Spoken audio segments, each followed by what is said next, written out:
ఎప్పుడైనా జరిగిందా ఇది? ఎవరికి భక్తి, నమ్మకం, విశ్వాసం ఉన్నాయి? ఎవరు ఈ రోజు కలుషితమైన మాటలతో కళంకం తెస్తా ఉన్నారో ఒకసారి రాష్ట్ర ప్రజలు కూడా ఒక్కసారి గమనించాలి.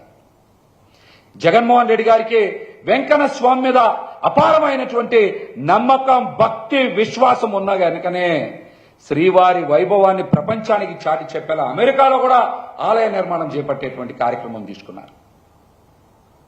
దేశవ్యాప్తంగా శ్రీవారి గొప్పదనాన్ని తెలియజేయడానికి దేశం నలుమూలలో కూడా జగన్మోహన్ రెడ్డి గారి హయాంలో వెంకన్న స్వామి ఆలయాలు నిర్మాణం చేశారు.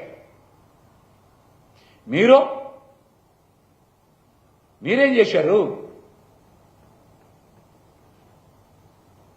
లడ్డూ ప్రసాదాన్ని, సాక్షాత్ వెంకన్న స్వామిగా భావించేటువంటి లడ్డూ ప్రసాదాన్ని రాజకీయ అస్త్రంగా మార్చుకొని వివాదాలు సృష్టించేటువంటి ప్రయత్నం చేస్తా ఉన్నారు.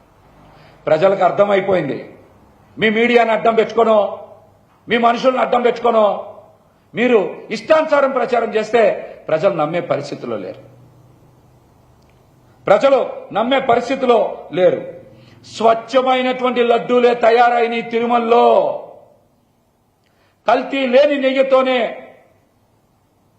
స్వచ్ఛమైన లడ్డూలు తయారైనవి అని ఈ రోజున రాష్ట్రంలో ప్రజలందరూ కూడా అర్థమైపోయింది.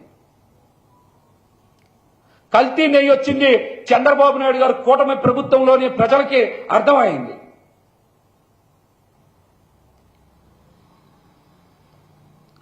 నెయ్యి కల్తీ జరిగితే పరీక్షించేటువంటి సామర్థ్యం తిరుమలలో ఉందని ప్రజలకి అర్థమైంది. ఈ రోజున మీ 100 రోజుల పాలన నుంచి ప్రజల్ని డైవర్ట్ చేయడానికి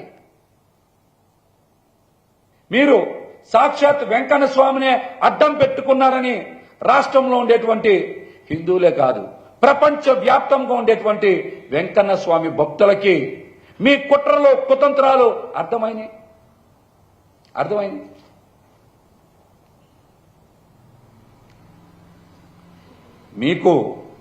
మీకు పవన్ కళ్యాణ్ గారికి చాలా స్పష్టంగా తెలియజేస్తా ఉన్నాం. మీరు ఖచ్చితంగా రాష్ట్ర ప్రజలకు ఇచ్చినటువంటి హామీలను నెరవేర్చడంలో 100 రోజుల్లో వైఫల్యం చెందారు కాబట్టి మీరు ప్రాయశ్చిత్త దీక్ష చేస్తున్నామని నిజం ఒప్పుకోండి. కూటమి పాలనలో ప్రజల కష్టాలు పడుతున్నారనే వాస్తవాన్ని ఒప్పుకొని మీరు ప్రాయశ్చిత్త దీక్ష చేస్తున్నారని చెప్పండి. మీరు వెంకన్న స్వామి మాలేసుకొని షూటింగుల్లో పాల్గొంటున్నాను కనుకనే నేను ప్రాయశ్చిత్త దీక్షలో పాల్గొంటున్నాననే వాస్తవాన్ని బయటికి చెప్పండి.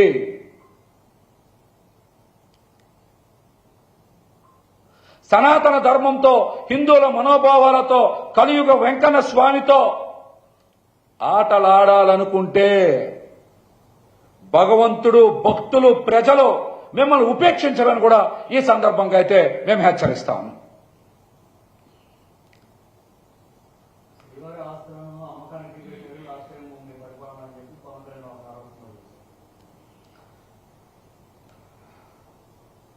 ఎక్కడా కూడా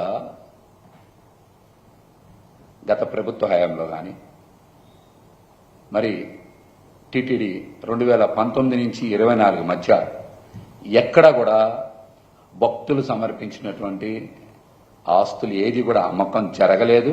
అటువంటి ప్రక్రియ ఎక్కడా కూడా జరగలేదు. అవాస్తవాలు, అబద్ధాలు ప్రచారం చేయొద్దు. మీరు ఈ రోజున అధికారంలో ఉన్నారు. మీరు తిరుమల తిరుపతి దేవస్థానం యొక్క విశిష్టతని, ప్రాముఖ్యతని పెంచే విధంగా జగన్మోహన్ రెడ్డి గారిని చూసైన నిర్ణయాలు తీసుకోండి. అంతేగాని అబద్ధాల, అవాస్తవాలు ప్రచారం చేయొద్దు.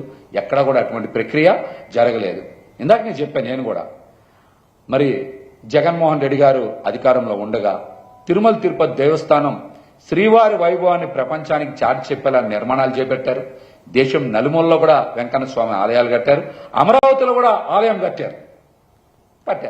అటువంటి మంచి సాంప్రదాయాలకి, శ్రీవారి యొక్క విశిష్టతని మరింత ఇనుమడింపజేసేలాగా నిర్ణయాలు తీసుకోవాలి. కానీ ఇలాంటి కుట్ర, మలినం, అదేవిధంగా కుటిలమైనటువంటి మాటలు మాట్లాడొద్దని కూడా వాళ్ళకి నేను తెలియజేస్తా.